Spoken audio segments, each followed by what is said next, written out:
मारवाड़। टोपी का नाम है अपना मारवाड़। मारवाड़ में जो राजवंश था वो था राठौड़, तो टोपी का नाम हो जाएगा मारवाड़ का राठौड़ राजवंश। मारवाड़ का राठौड़ राजवंश। मारवाड़ का राठौड़ राजवंश। मारवाड़ का मतलब वर्तमान का जोधपुर। वर्तमान का जोधपुर। वर्तमान का जोधपुर। इसके अलावा बात करें तो जोधपुर, बीकानेर, जोधपुर, बीकानेर, जैसलमेर, बाड़मेर और पाली। मुख्य रूप से 5 जिले। मुख्य रूप से तो कितने जिले हो गए? 5 जिले। इसके अलावा कुछ पार्ट नागौर का और कुछ पार्ट जालोर का भी शामिल था। ये पूरा एरिया कहलाता था मारवाड़। और यहां पर साथियों जो राजवंश था वो था राठौड़, तो टोपी का नाम रहेगा मारवाड़ का राठौड़ राजवंश। सबसे पहले अपने राजाओं का क्रम पढ़ेंगे और उसके बाद एक एक राजा को डिटेल से पढ़ेंगे। तो मारवाड़ का राठौड़ राजवंश का साथियों जो पहला राजा हुआ था वो था राव सिंहा। राव सिंहा। सभी राजाओं के नाम से पहले क्या आ जाएगा? मारवाड़ में राव आ जाएगा। तो पहला राजा रहेगा राव सिंहा। राव सिंहा यानी अंग्रेजी वाला सी था। अंग्रेजी वाला सी था। इसी सी को आहिस्ता आहिस्ता जोड़ दिया। आहिस्ता आहिस्ता जोड़ दिया। आहिस्ता आहिस्ता का मतलब आस्थान। जोड़ दिया का मतलब दोहर। जोड़ दिया मतलब दोहर। और मिट्टी में मिला दिया यानी मल्लीनाथ। मिट्टी में मिला दिया यानी मल्लीनाथ। उसके बाद इसी सी को राउंड कर देंगे, गोल कर देंगे, तो ये बन जाएगा साथियों चूड़ा। क्या बन जाएगा? चूड़ा। तो राजा आ जाएगा राव चूड़ा। नेक्स्ट राजा कौन सा आ जाएगा? राव चूड़ा आ जाएगा। राव चूड़ा। चूड़े को गिरा देना है रण में। चूड़े को गिरा देना है रण में, तो राजा आ जाएगा राव रणमल। और ये रण का जोधपुर का। रण कहां का? जोधपुर का। तो राजा आ जाएगा राव जोधा। राव जोधा। और जोधा के 5 पुत्र थे। 5 में से 2 को इतिहास ने सुझा दिया। कितने बचे? 3। 3 में से सातल को गुरले खां ने सुझा दिया। सातल को गुरले खां ने सुझा दिया। और बिका गया बीकानेर। बिका कहां जाएगा? बीकानेर। तो 5वां पुत्र कौन सा बचेगा? तो 5वां पुत्र बचा साथियों सुजा। तो राजा बना देंगे राव सुजा को। नेक्स्ट राजा आ जाएगा राव सुजा। और जब शरीर सूज जाता है तो पसीने की गंगा बहती यानी राव गंगा। राव गंगा। पसीने की गंगा बहते तो शरीर का सारा माल निकल जाता है, तो राजा आ जाएगा राव मालदेव। राव मालदेव। और जब शरीर का सारा माल निकल जाता है तो शरीर चंद्रमा के समान चमकने लग जाता है, तो राजा कौन सा आ जाएगा? राव चंद्रसेन। और जब शरीर चंद्रमा के समान चमकने लग जाता है तो मोटा हो जाता है, राजा आ जाएगा मोटा राजा राव उदय सिंह। मोटा राजा राव उदय सिंह। और मोटा सूर होता है तो राजा आ जाएगा सूर सिंह। सूर को मापने के लिए गज की आवश्यकता होती है, तो राजा आ जाएगा गज सिंह। और गज का जय याद दिलवाता है साथियों जसवंत सिंह की। गज का जय याद दिलवाता है जसवंत सिंह की, तो राजा आ जाएगा जसवंत सिंह। और जसवंत सिंह अजीत था। जसवंत सिंह अजीत था, तो राजा आ जाएगा अजीत सिंह। अजीत वो होता है जिसको किसी का भय नहीं होता। अजीत वो होता है जिसको किसी का भय नहीं होता। जिसको किसी का भय नहीं होता वो अभय कहलाता है, तो राजा आएगा अभय सिंह। जो अभय होता है उसी की विजय होती है, तो राजा आ जाएगा विजय सिंह। और जिसकी विजय होती है वो भीम कहलाता है, तो राजा आ जाएगा भीम सिंह। और उसी का मान रह जाता है, तो राजा आ जाएगा मान सिंह। लेकिन साथियों 1857 की क्रांति के समय तख्ता पलट करने राजा आया था तख्त सिंह। तख्ता पलट करने तख्त सिंह आएगा, लेकिन जस नहीं मिला जसवंत सिंह को। जस नहीं मिला जसवंत सिंह को, तो जस मिला इसके पुत्र सरदार सिंह को। जस मिला जसवंत सिंह के पुत्र सरदार सिंह को, क्योंकि सरदार सिंह ने उम्मीद नहीं छोड़ी थी। उम्मीद नहीं छोड़ी थी, उम्मीद का मतलब उम्मीद सिंह, उम्मीद नहीं छोड़ी थी हनुमान से, उम्मीद नहीं छोड़ी थी हनुमान से। हनुमान का मतलब हनुमत सिंह। और अंतिम राजा पढ़ेंगे साथियों हम लोग गज सिंह द्वितीय, अंतिम राजा पढ़ेंगे गज सिंह द्वितीय। तो साथियों अपने मारवाड़ के राठौर राजवंश में कुल राजा कितने पढ़ेंगे? 26 राजा पढ़ेंगे।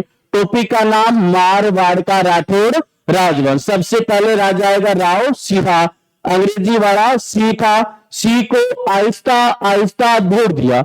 आहिस्ता आहिस्ता का मतलब आस्थान, ढूंढ दिया मतलब बिहड़, और मिट्टी में मिला दिया मतलब मल्लीनाथ। उसके बाद सी को राउंड कर दिया, गोल कर दिया, तो ये बन गया चूड़ा, तो राजा आ जाएगा राव चूड़ा। चूड़े को गिरा दिया रण में, तो राजा आ जाएगा रणमल। रण कहां का? जोधपुर का, तो राजा आएगा राव जोधा।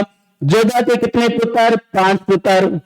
2 को इतिहास ने सुझा दिया, मतलब 2 को कम पढ़ा जाता है, तो कितने बचे? 3। 3 में से सातल को सुझा दिया गुरले खान ने, इसका युद्ध हो जाएगा गुरले खान के साथ। बीका चला जाएगा साथियों 1465 में बीकानेर।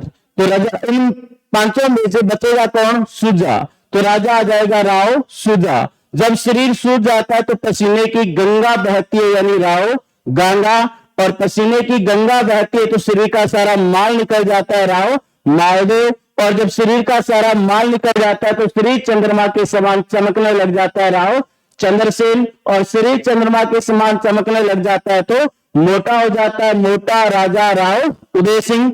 और मोटा सूर होता है तो राजा आ जाएगा सूर सिंह। सूर को मापने के लिए गज की आवश्यकता होती है, तो राजा आ जाएगा गज सिंह। गज का जय याद दिलवाएगा जसवंत सिंह की, तो राजा आएगा जसवंत सिंह। जसवंत सिंह अजय था, तो राजा आ गया अजय सिंह।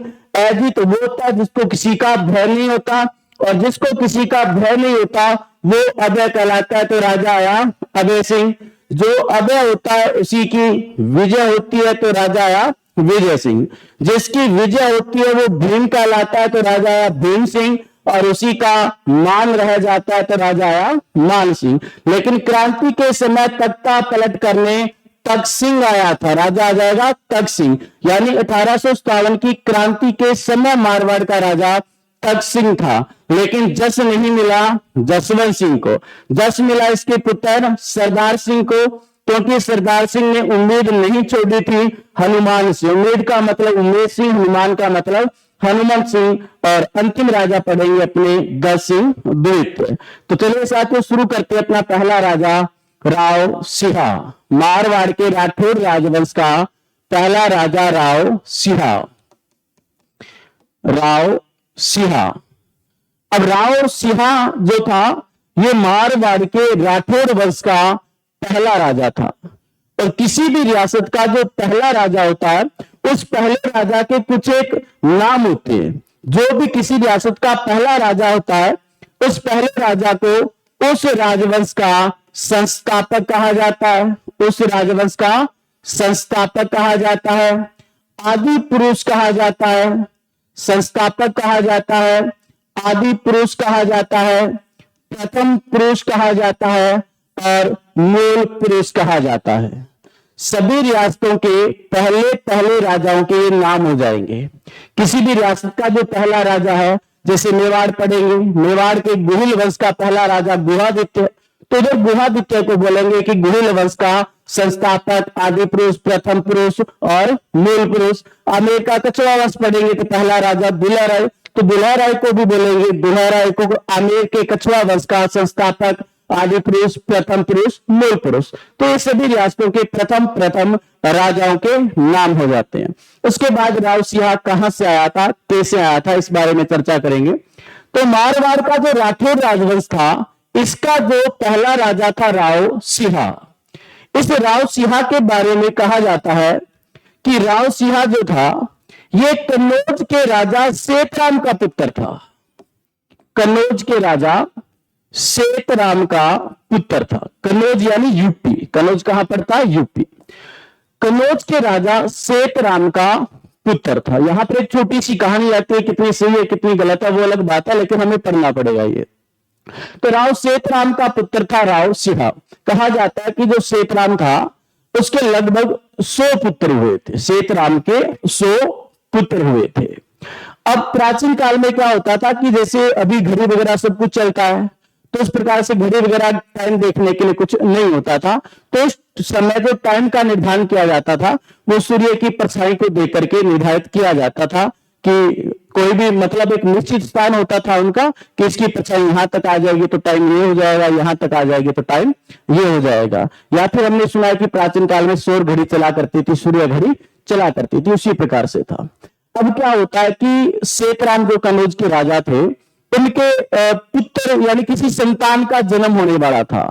और जब संतान का जन्म होने वाला था तो जो प्राचीन काल में जो नर्स का काम है ये भी जो दाई मां हुआ करती थी वो करते थे। तो दाई मां से कहा सेतराम ने कि जब संतान का जन्म हो जाए तो जहां तक परछाई हो वहां तक एक लाइन बना देना, आप एक लाइन खींच देना। उसने कहा ठीक है।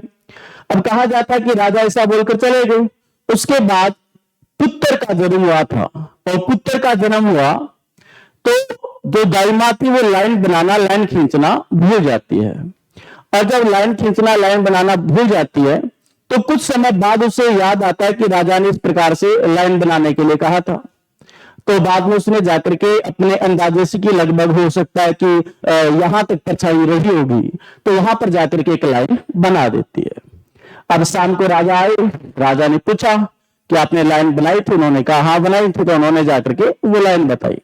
उसके बाद राजा ने किसी ज्योतिषी से संपर्क किया और पूछा कि इस समय पुत्र का जन्म हुआ है तो उसकी जन्म कुंडली वगैरह बनाना कैसा रहेगा ये। तो राजा ने बताया कि यदि आप इस पुत्र का फेस देख लोगे, चेहरा देख लोगे, तो आपकी मृत्यु हो जाएगी। आपके लिए पुत्र शुभ नहीं है, अशुभ है, यदि पुत्र का जन्म इस समय हुआ है। तो राजा ने कहा भी अपने कौन सा पुत्र का मुंह देखना है, अपने तो लगभग 100 पुत्र पहले से, एक का नहीं देखेंगे तो क्या हो जाएगा।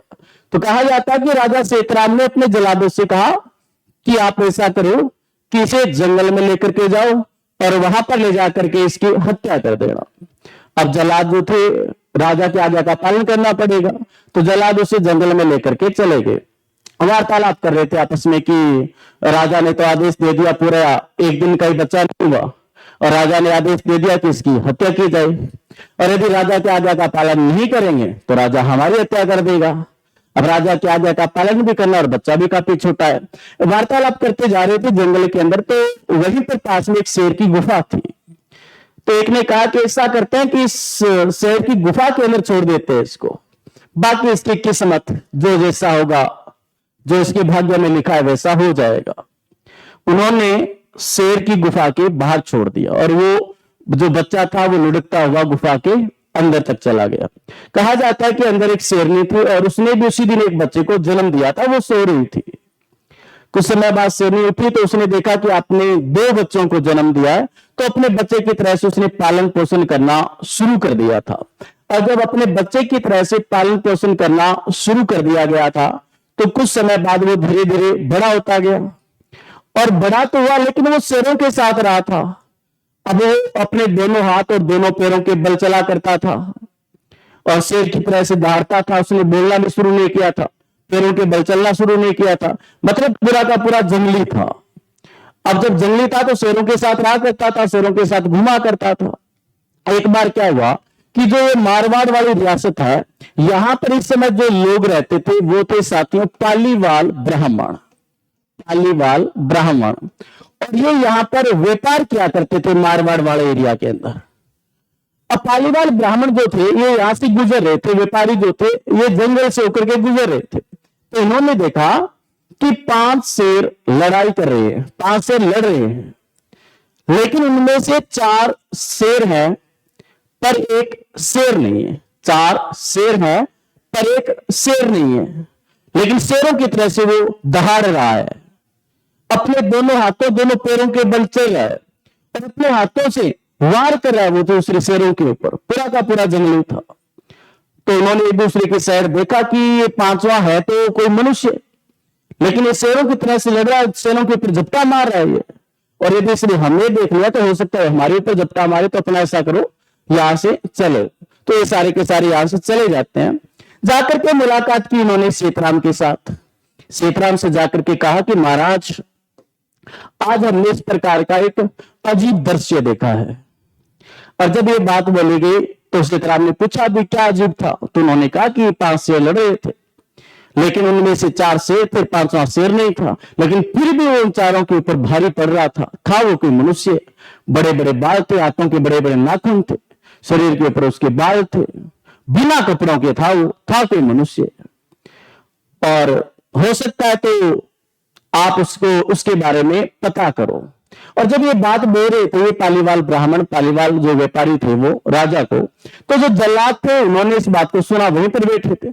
तभी एक जल्लाद ने कहा कि महाराज, गुनाह माफ करो तो आपको एक बात बोले। तो राजा ने कहा कि आपकी 100 गुना माफ, आप जो बात है वो बात बताओ। उन्होंने कहा कि महाराज, आपके इस प्रकार से पुत्र का जन्म हुआ था, आपने कहा था कि जंगल में ले जाकर के इसकी हत्या कर देना, हमने उसकी हत्या नहीं की थी, एक शेर की गुफा के बाहर छोड़ दिया था, और हो ना हो ये आपका वो पुत्र है जो हम छोड़ करके आए थे गुफा के अंदर। अब राजा को साथ इतनी वार्तालाप की व्यापारियों ने, व्यापारी चले गए। अब राजा ने अगले दिन अपने कुछ सैनिकों को भेजा। अब ऐसे तो क्या काबू में आने वाला था, हो सकता है कि कोई बाण से, तीरों से उसके ऊपर वार वगैरह किया गया, घायल किया गया, उसके बाद उसको पकड़कर लाया गया था। और जब पकड़कर लाया गया तो उसे बाद में समझाया गया, धीरे धीरे सामान्य किया गया, उसे बताया गया कि केवल कच्चा माल ही नहीं खाता, जंगल में रहता था तो कच्चा मांस खाता था, कि केवल कच्चा मांस नहीं खाया जाता, इसको भुना भी जाता है, इसके अलावा गेहूं की रोटियां भी खाई जाती है, और हाथों के बल चला नहीं जाता, पैरों के बल खड़ा हुआ जाता है, हाथों के बल कार्य किया जाता है। धीरे धीरे उसको नॉर्मल कर दिया गया। और जब ये नॉर्मल हो जाता है तो ये शेरों के साथ रहा था, इसलिए इसका नाम कर दिया गया सिंहा, राव सिंहा। तो बंदे का नाम हुआ था राव सिंहा। अब नाम शेरों के साथ रहने के कारण सिंहा रख दिया गया था, नॉर्मल हो जाता है। कुछ समय बाद ये व्यापारी फिर से आए सेतराम के पास, और सेतराम के पास आए तो सेतराम से कहा कि इस प्रकार से हमें कहानी बता कर गए थे और पता कर गए थे उन शेरों के बारे में, तो उनका आपने कुछ किया? तो उन्होंने कहा कि ये जो बराबर बैठा है, यानी अपने बराबर उसकी जो चेयर थी वो लगा रखी थी, कि यही है वो, और अब बिल्कुल नॉर्मल हो चुका है। और कोई किसी प्रकार की आपको कोई समस्या हो तो आप हमें अवगत करवाओ। तब उन्होंने कहा कि महाराज, हम जो वहां पर मारवाड़ वाला जो एरिया, वहां पर जब व्यापार करते हैं तो बहुत सारे लुटेरे आते हैं, वहां पर हमें लूट करके चले जाते हैं, तो आप ऐसा करो कि किसी एक को वहां का जागीरदार नियुक्त कर दो, और हम जो टैक्स वगैरह कर वगैरह जो है वो दे दिया करेंगे, और वहां पर किसी एक को नियुक्त कर दो, आपको तो इतने बेटे हैं, किसी एक को भेज दो। तो उन्होंने कहा कि इतने पुत्र जिसको मर्जी लेकर के चले जाओ। तो उन्होंने कहा कि कोई और नहीं चाहिए, जो आपके बराबर बैठा, यानी सिंहा, यही चाहिए। तो राव सिंहा को पाली का जागीरदार बनाया गया था। पाली का जागीरदार तो बनाया गया था साथियों 1240 में, यानी मारवाड़ आया तो कब था? ये 1240 में पाली का जागीरदार बना दिया गया राव सिंहा को, ये टैक्स वगैरह दे दिया करते थे। एक बार क्या हुआ कि होली का त्योहार था, और जो पालीवाल सरदार थे उन्होंने नशे का सेवन कर रखा था, तो राव सिंहा ने मौका देखा और पालीवाल सरदारों की हत्या कर दी। और इसके बाद इसी ने 1273 के अंदर, 1273 में पाली के अंदर राठौड़ राजवंश की स्थापना की। पाली में राठौड़ राजवंश की स्थापना। तो मारवाड़ के राठौड़ राजवंश का संस्थापक, आदि पुरुष, प्रथम पुरुष और मूल पुरुष कौन हो जाएगा? राव सिंहा 1273 में राठौड़ राजवंश की स्थापना करता है, यानी पहला राजा आ जाएगा राव सिंहा। और 1273 में कहा जाता है कि कुछ मुस्लिम लोग, मुस्लिम लुटेरे यहां से गायों को लूट करके लेकर के जा रहे थे, और गायों की रक्षा करते समय राव सिंहा की मृत्यु हो जाती है, और इसी समय हो जाती है 1273 में राठौड़ वंश की स्थापना करता है, और 1273 में राव सिंहा की मृत्यु हो जाती है। लेकिन इसी राव सिंहा की स्मृति में मारवाड़ फाउंडेशन के द्वारा, राव सिंहा की स्मृति में मारवाड़ फाउंडेशन के द्वारा राव सिंहा पुरस्कार दिया जाता है। राव सिंहा की स्मृति में मारवाड़ फाउंडेशन के द्वारा राव सिंह पुरस्कार दिया जाता है। और राव सिंह पुरस्कार जो है, ये राव सिंह पुरस्कार देना प्रारंभ किया गया था 2012-13 में। 2012-13 में राव सिंह पुरस्कार देना प्रारंभ किया गया था। और 12-13 का जो राव सिंह पुरस्कार है, यह दिया गया था साथियों विजयदान देथा को। 12-13 का राव सिंह पुरस्कार दिया गया था विजयदान देथा को। विजयदान देथा जिन्हें बिज्जी के नाम से जाना जाता है, विजयदान देथा को बिज्जी के नाम से जाना जाता है। इनका जन्म स्थान बौरुंदा जोधपुर है। इनका जन्म स्थान बौरुंदा जोधपुर। बौरुंदा जोधपुर के रहने वाले विजयदान देथा, जिनकी प्रसिद्ध रचना बातारी फुलवारी, प्रसिद्ध रचना बातारी फुलवारी, और बातारी फुलवारी को 14 खंडों में प्रकाशित किया गया है। बातारी फुलवारी को 14 खंडों में प्रकाशित किया गया है। इनकी अन्य रचनाएं मिलती है हमें अलेखो हिटलर, अलेखो हिटलर, अलेखो हिटलर, बापू के 3 हत्यारे, बापू के 3 हत्यारे, और दुविधा इनका एक उपन्यास मिलता है। कौन सा? दुविधा।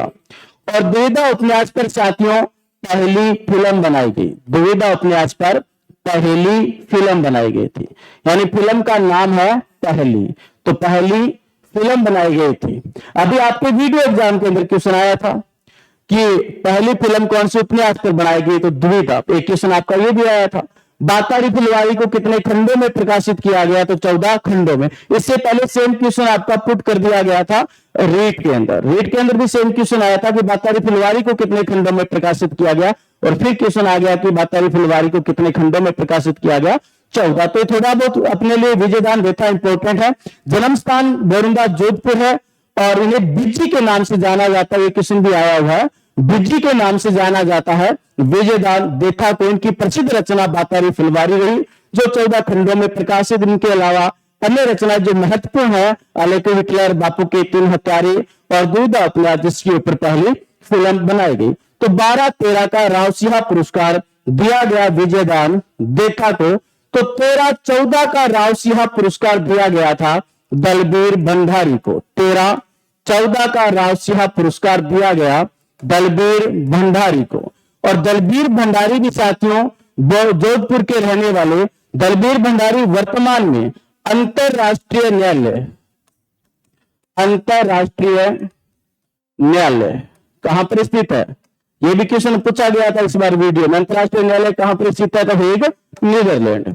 अंतरराष्ट्रीय न्यायालय हेग, नीदरलैंड में न्यायाधीश के पद पर कार्यरत है। कौन सी पद पर? न्यायाधीश के पद पर कार्यरत है, और लगातार इन्हें 3 बार चुना गया है, लगातार तीसरी बार चुना गया है। तो दलबीर भंडारी भी कहां के रहने वाले? जोधपुर के। यानी राव सिंह पुरस्कार के लिए मूल निवासी मारवाड़ का होना जरूरी होता है, मारवाड़ का मूल निवासी होना जरूरी होता है। तो विजयदान देथा को 12-13 का राव सिंह पुरस्कार दिया गया, और 13-14 का राव सिंह पुरस्कार दिया गया था दलबीर भंडारी को दिया गया था। विजयदान देथा को साथियों 12-13 के राव सिंह पुरस्कार के अलावा राजस्थान के सर्वोच्च ऐश्वर्य पुरस्कार, राजस्थान रत्न पुरस्कार से भी सम्मानित किया गया था। और राजस्थान रत्न पुरस्कार साथियों मिलना प्रारंभ हुआ था 2012 में। 2012 में देना प्रारंभ किया गया था राजस्थान रत्न पुरस्कार, और इस समय दे दिया गया था विजयदान देथा को। विजयदान देथा को 2012 में राजस्थान रत्न पुरस्कार दिया गया।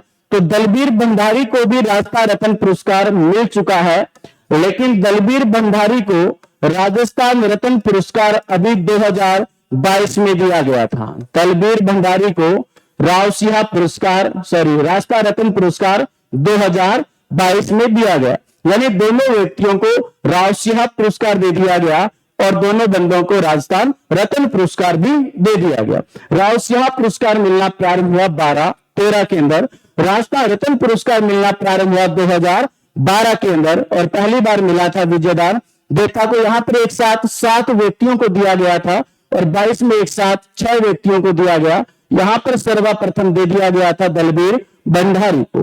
राजस्थान का सर्वोच्च असैन्य पुरस्कार राजस्थान रत्न होता है, तो भारत का